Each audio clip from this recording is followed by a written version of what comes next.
Hey everybody, this is Zach from Myshire Farm, and this is the last video in our playlist for the hatching process. We have went through receiving the eggs in, putting them in the incubator, candling and putting them into lockdown, and now it is hatch day. So we are going to show you the setup that you need. Now, when we hatch out of our lockdown.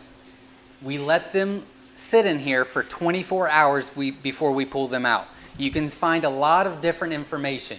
A lot of people say 12 hours, a lot of people say 48 hours. We do 24 hours. It seems like it works best for us.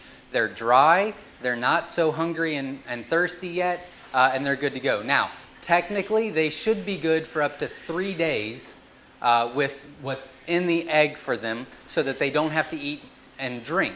However, we pull them out at 24 hours and we put them into a lockdown. Now, I already had to move our chicks, but we do have chicks that hatch just today, and we're gonna show you the setup.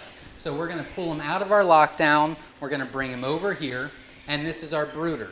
The first thing you need to know is that a brooder, the size of a brooder does not matter. What matters is the ratio to it. So we recommend 6 quail per square foot in the brooder for the first 3 weeks.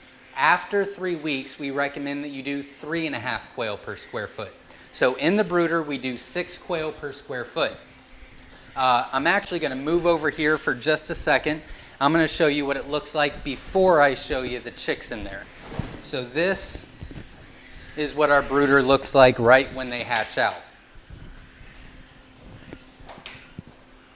So we've got the heat lamp in here. This is a 125 watt. We've got a water that we stay a little bit further away from the heat. And then we've got our food here. And then right before we put them in, we take about a handful and we put it in a couple different places. We only do that the first time. After that, they'll find the feeder right here because we put feed right in front of it, okay? And it's directly in front of the heat source so they stay warm. So that's what our brooder looks like. Again, you can make your own brooder, and it does not matter the size of it. What matters is you want to do 6 quail per square foot. That seems to be the best results for us. Now this is our chicks. They were moved in this morning, okay? So we've got the light, we've got the feed that they've already kind of meshed around everywhere. We've got the water a little bit further away. Now, we no longer do the rocks. We found a much better way to do it, but they do like to scuba dive, except for they can't swim. So putting a couple pebbles in the rocks cannot hurt, and that could save you a couple if you're starting out. So we put them in here. Different colors can go together. It doesn't matter. We've got the feed, we've got the chicks, we've got the heat lamp, and we've got this. Now, when we close this up for the first week and a half, we actually take some boxes or something on top and we cover it up to keep the heat in. Now, as you can see, it's about 88 degrees in here, plus the heat lamp. So during the summer is different than during the winter. So obviously, we're gonna have more covering and we're gonna keep the heat on longer.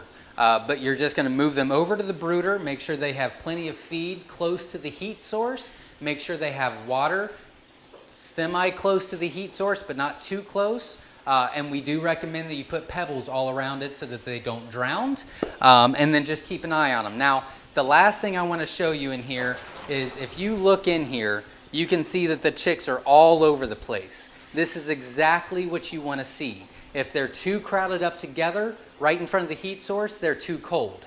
If they're all over somewhere else away from the heat source, they're too hot. So you want the heat source in the middle and them to just be as lively as possible all over the place, and that means that they are comfortable.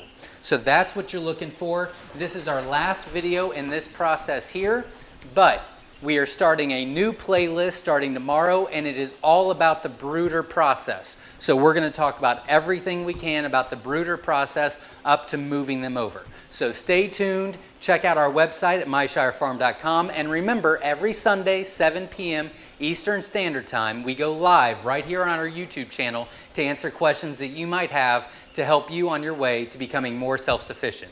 Thanks. Have a great day and stay safe.